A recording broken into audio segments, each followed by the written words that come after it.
प्रिय नेपाली आमा बुवा दाजुभाइ तथा दिदीबहिनीहरूलाई नमस्कार। आज हाम्रो देश नेपालका लागि अत्यन्त महत्त्वपूर्ण समय आएको छ। अहिले नेपालमा प्रतिनिधि सभाको चुनाव भइरहेको छ। यो चुनाव मात्र होइन, यो हाम्रो देशको भविष्य निर्धारण गर्ने ऐतिहासिक अवसर हो। लोकतन्त्रमा जनताको मत नै सबैभन्दा ठुलो शक्ति हो। तपाईको एक मतले देशको दिशा परिवर्तन गर्न सक्दछ, राष्ट्रको भविष्य निर्माण गर्न सक्दछ।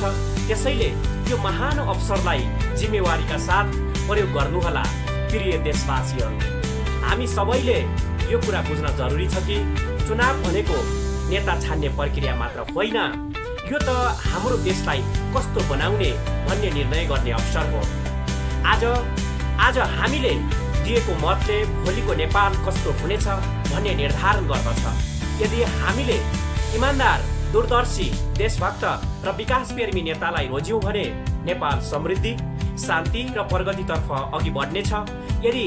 यदि हामीले गलत निर्णय गर्यौँ भने हाम्रो देशको विकासको गति रोकिन सक्दछ। त्यसैले म सम्पूर्ण नेपाली जनतालाई विनम्र अनुरोध गर्न चाहन्छु, मतदान गर्दा जात, क्षेत्र, पैसा, प्रलोभन वा झुटा आश्वासनका आधारमा होइन, देश र जनताको भविष्य सोचेर निर्णय गर्नुहोला।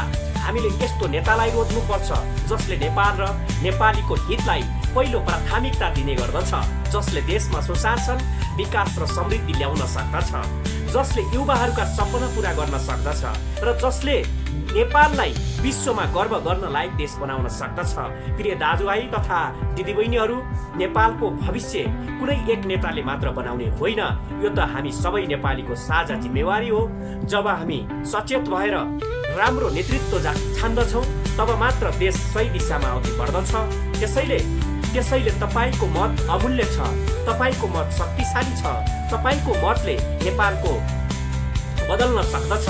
आजको यो महत्त्वपूर्ण अवसरमा म सबै नेपालीलाई आग्रह गर्न चाहन्छु, निर्भीक भएर मतदान गर्नुहोस्, आफ्नो अधिकार प्रयोग गर्नुहोस् र नेपाललाई उज्जवल भविष्यतर्फ लैजान सक्ने सक्षम, इमान्दार र दूरदर्शी नेतालाई रोज्नुहोस्। तसर्थ हामी सबै मिलेर यस्तो नेतृत्व छानौँ जसले नेपालमा शान्ति, विकास, समृद्धि र अवसरको नयाँ युग सुरु गर्न सकोस्। हाम्रो एक मतले हाम्रो देशको भाग्य बदल्न सक्दछ। नेपालको जय होस्।